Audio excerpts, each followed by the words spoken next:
Well, welcome, Jade Farrar. Of course, we go back many, many years. So it's great to have you on here. For those of you that don't know Jade Farrar is a governance professional in the disability sector. He's also a content creator, and back in the day, we used to create content together. That was so cool. He was part of the EGL National Leadership Group, and he co-facilitated the early stages of development for the local leadership group for Manawhakaha. He is the managing director of his own communication group, and his proudest achievement to date is being a father. So welcome on board, Jade. How are you tonight? Tēnā koe, Natalie, it's great to be here today. Thanks for having me on. It's great to have you here, and especially with all your experience. So let's start on a personal level and talk about... Straight away, eh? Yes, straight away. Well, we know each other, right? Yeah. So some people might be wondering why we've brought you on, seeing you don't self-manage your own supports. No, that's right. But I thought it was valid to have you on to talk about how you, why you perhaps chose not to self-manage, and how you do manage the supports you have.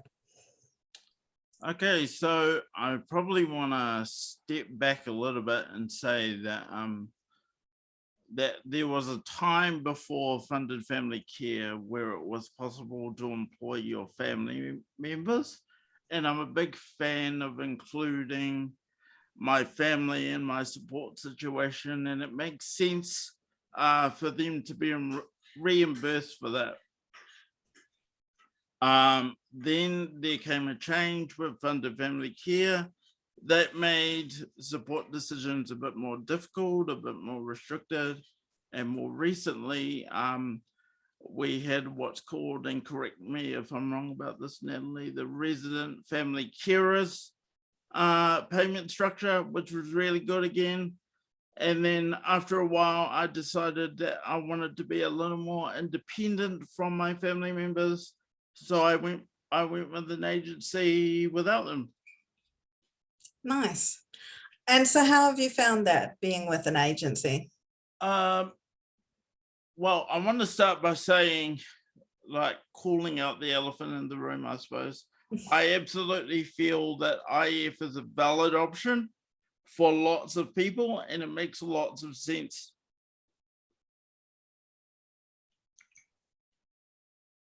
I think for me, though, HR is a real skill, and dealing with the complexities of employees and, you know, shift management and things like that. That was something I identified really early that I didn't want to be involved in. So an agency environment really catered to that for me. And so how did you choose your agency? Well, funny story. After deciding not to be involved in the resident family carers policy there, I asked my NASC quite directly to refer me to someone who was new in the sector that hadn't had a DSS contract for a long time, and I managed to get one that had only had a contract for 3 years. And I suppose the reason why I wanted to try out an agency that was new at it is I was hoping for fresh ideas, fresh thinking, and new approaches to the way things are done. And I think on balance, I actually do have that. That's great. And so on balance, has your experience been really positive? Yeah, so you're always going to have complexities in human resource management, whether you're on IF or whether you're dealing with an agency. You're never actually going to escape that issue, but I look at it as delegation. So I've said to this agency that I trust you with my resource, I trust you with my life, So it's your responsibility to make sure that I have values aligned people, human rights based people, and people that enjoy people coming into my home. And on balance, you've found that they've managed to deliver those people? Yeah, again, you're never going to get away from the odd hiccup here and there with someone not showing up to a shift or something being misunderstood by a coordinator, but I'm extremely happy with where things are. That's great. And so have you found an impact with COVID or the mandates, or how's it been going over this tumultuous time? So what I'd say to that is, you know, the agency has asked me to compromise on my shifts at times where my staff would be available.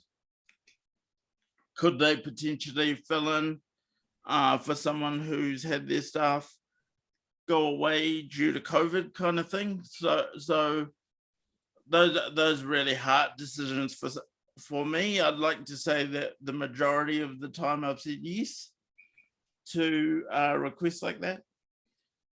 That does make it quite hard, doesn't it?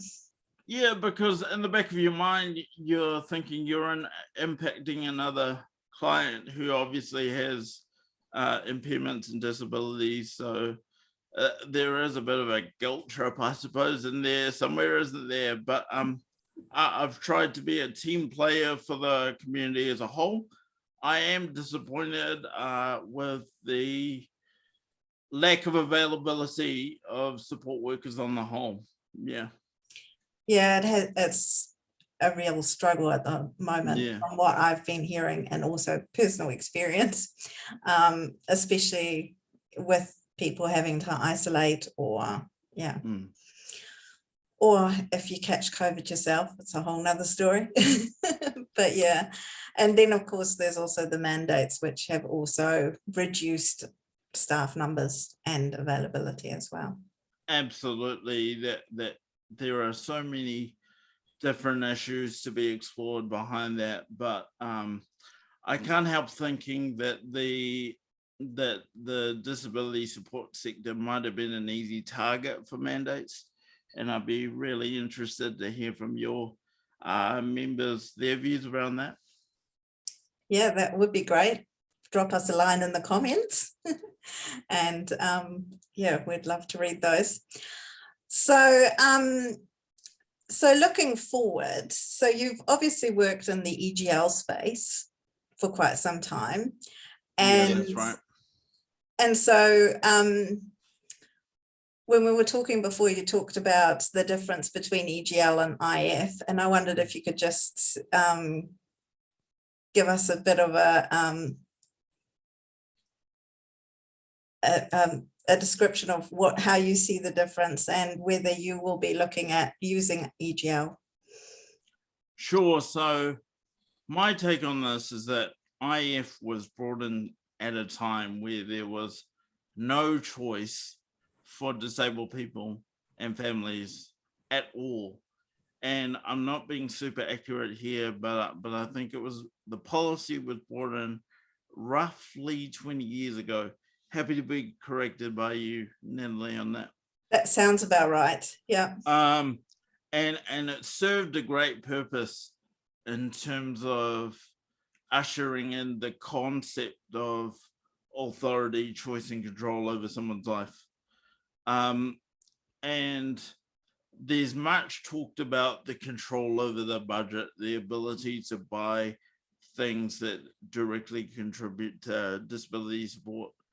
Probably just want to say again, I think we've missed a bit in terms of the HR management, because I'm not hearing from the people that I talk to that use IF that it's the easiest thing in the world. So finding people is a manual thing to do. You've got to advertise yourself. Sometimes the hours go unutilized and then a return to the government. We can touch on, you know, personal grievances and people being unequipped to deal with those, and then losing potentially tens of thousands of dollars of their budget. So, you Yes. know, we brought it in at a time where it made sense. It probably didn't innovate at the rate that people like you and I expected, Natalie. We expected the governments of the day to get really in the detail and make it something really useful. That hasn't happened.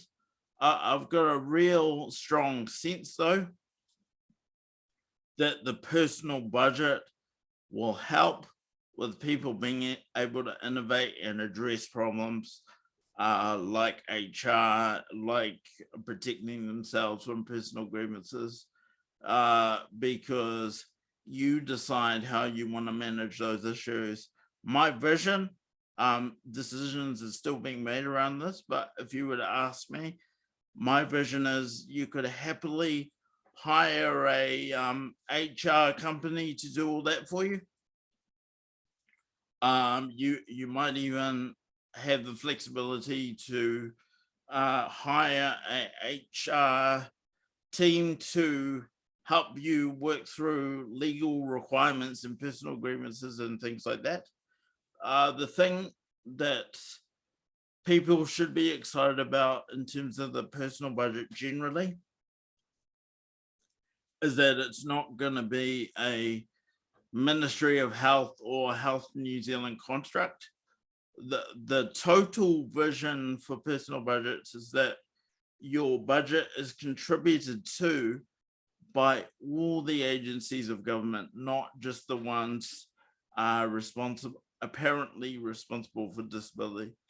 So yeah, we see a future where Waka Kotahi, for example, is contributing to the disability budget, and in turn your personal budget. We see a future where the Ministry for Forestries and Agriculture is contributing, because disabled people aren't just citizens in a particular area of society. We're citizens of Aotearoa as a whole. So I've probably muddled through that in terms of an explanation, but I think your viewers and people at home should be excited about the fact that personal budgets, as they were prescribed to be in 2017, will be much more dynamic and are intended to address a lot more than just your immediate care needs and household management. We want the personal budget to be something that is useful in developing people's capability, capacity, leadership, and aspirations generally. Yeah, and in some ways that sounds really exciting, but I think also to some people that maybe find just the thought of having a budget and trying to manage a budget daunting, the thought of having everything come into one budget might also be daunting, might be even more overwhelming, should I say. So I like the way you talk about the fact that maybe we can hire people in, and then to me, what's exciting about that is that they don't have to be disability specific. No. So therefore we have a broader market, because specialized services, in my experience, they're more expensive. So to me, it means that we're actually getting more for the money that we're paying, basically. Yeah, and if I was just to touch on the host role, like, I'll be really quick about this. Yeah, I think people that are used to IF are used to the fact that they need to deal with their budget through a host.